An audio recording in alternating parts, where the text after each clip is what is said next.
નમસ્કાર પ્રણામ મિત્રો, સ્વાગત છે તમારું એક નવા વિડીયોમાં। દોસ્તો, આજનો વિડીયો કોઈ તમારી બેઇજ્જતી કરે તો શું કરવું જોઈએ એના વિશે છે। ચેનલમાં નવા હોવ તો લાઈક, શેર અને સબસ્ક્રાઈબ જરૂર કરો અને વિડીયોને અંત સુધી જરૂર જુઓ, જેથી પૂરતી માહિતી મળી શકે। તો ચાલો શરૂ કરીએ। દરરોજ તમારી જિંદગીમાં એવા મોકા આવે છે કે તમે તમારી જગ્યા પર સાચા હોવ છો અને સામેવાળો વ્યક્તિ ખોટો હોવા છતાં પણ પોતાને સાચા સાબિત કરવા માટે તમને ખોટા સાબિત કરવાની કોશિશ કરતા હોય છે। એ લોકો તમારી કદર નથી કરતા, એ લોકો તમારી વેલ્યુને નથી સમજી શકતા। જે વ્યક્તિ તમારા જીવનમાંથી જવા માંગે છે એમને ખુશીથી જવા દો। જે પળથી એ લોકોએ તમારા જીવનમાંથી જતું રહેવાનું પસંદ કર્યું હોય એ પળથી જ તમે એમને એમના રસ્તા પર જવા દો, ક્યારેય રોકશો નહીં અને એમને અહેસાસ કરાવી દો કે એમના જવાથી તમારા જીવનમાં મૂલ્ય ઓછું નહીં થાય। જ્યાં તમારી કદર ના હોય ત્યાંથી નીકળી જવું જ બહેતર છે। જે લોકોને તમારી કદર નથી, જે લોકો તમને સમજી નથી શકતા, તો એમને આઝાદ કરી દો। માન્યું કે એ લોકો સાથેનો જૂનો સંબંધ અને એમની યાદો તમને યાદ આવે, પરંતુ જો એ લોકોને તમારી કદર નથી તો પછી જબરજસ્તી સંબંધ રાખવાનો પણ કોઈ મતલબ નથી।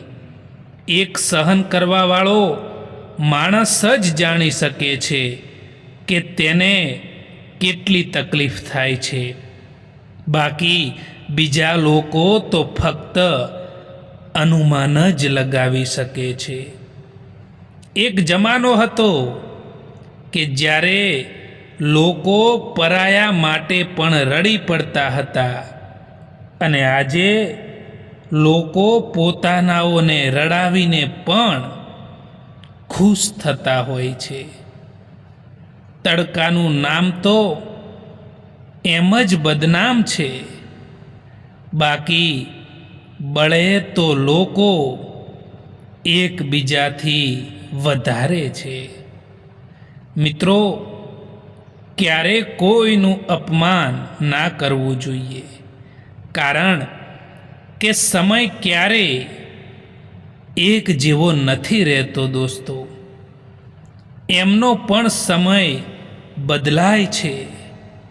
જેમના દિવસો ખરાબ હોય છે, જેમની પરિસ્થિતિ ખરાબ હોય છે, કોઈનો સ્વભાવ તમે ક્યારેય નહીં બદલી શકો, કારણ કે ડુંગળીને તમે ગમે તેટલા પ્રેમથી કાપો તેમ છતાં તે આંખમાં આંસુ લાવી જ દે છે।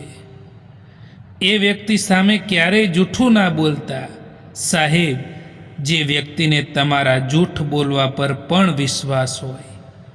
જ્યારે સંબંધ નવો હોય ત્યારે લોકો નજીક આવવાનું પસંદ કરે છે અને જ્યારે સંબંધ જૂનો થઈ જાય છે ત્યારે લોકો દૂર થવાનું બહાનું શોધે છે। તુફાન પણ આવવું જરૂરી છે જિંદગીમાં। ત્યારે તો ખબર પડે છે કે કોણ આપણો હાથ પકડે છે અને કોણ આપણો સાથ છોડીને જાય છે। કંઈક બોલવામાં કે તોડવામાં ફક્ત એક જ પળ લાગે છે, પરંતુ કંઈક બનાવવામાં કે મનાવવામાં આખી જિંદગી નીકળી જતી હોય છે।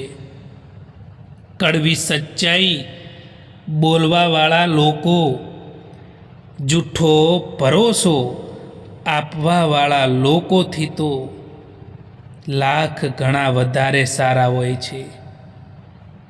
ઘર નાનું હોય કે મોટું હોય કંઈ ફરક નથી પડતો, પરંતુ ઘરનો માહોલ સારો હોવો જોઈએ। પરિવાર ખુશ હોવો જોઈએ.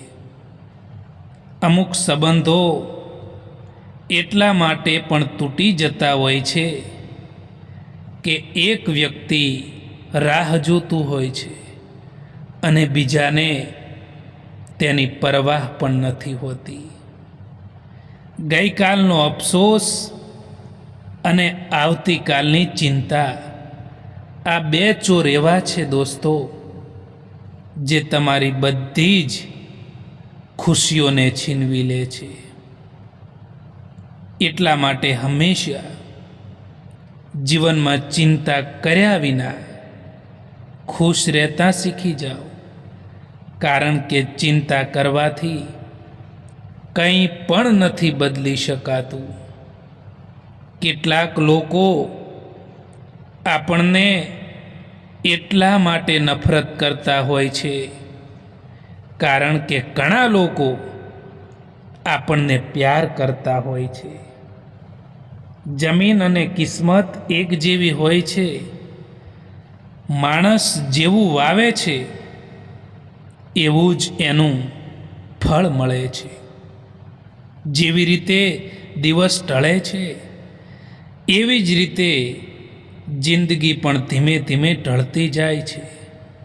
એટલા માટે જીવનમાં દરેક પળમાં ખુશીથી જીવવું જોઈએ.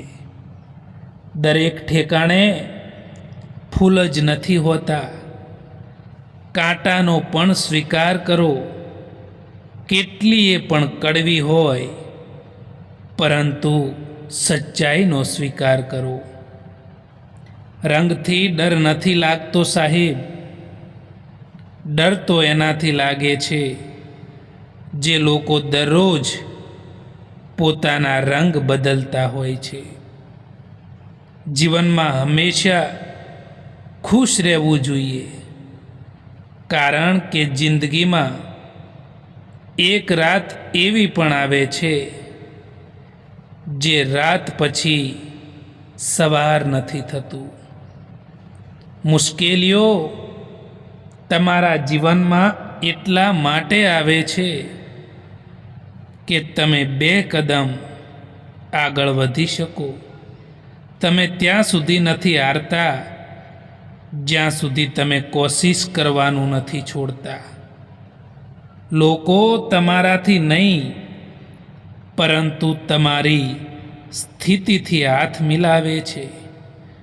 તમારો સમય કેવો છે એ જોઈને હાથ મિલાવે છે. તમારા દુઃખી થવાથી કે તમારા રડવાથી કોઈને કંઈ ફરક નથી પડતો. એટલા માટે જીવનમાં હંમેશા ખુશ રહો અને પોતાના કાર્યમાં ધ્યાન આપો. ચિંતા કરવાથી આવનારી પરિસ્થિતિ બદલાય કે ના બદલાય, પરંતુ વર્તમાનની ખુશીઓ જરૂર છીનવાઈ જાય છે.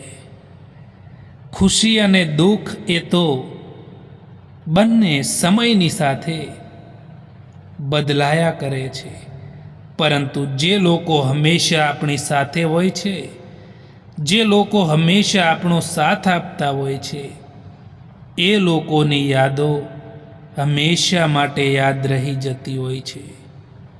ક્યારેક માણસ ના તૂટે છે કે ના વિખેરાય છે, બસ હારી જાય છે, ક્યારેક પોતાનાથી તો ક્યારેક પોતાનાઓથી પણ.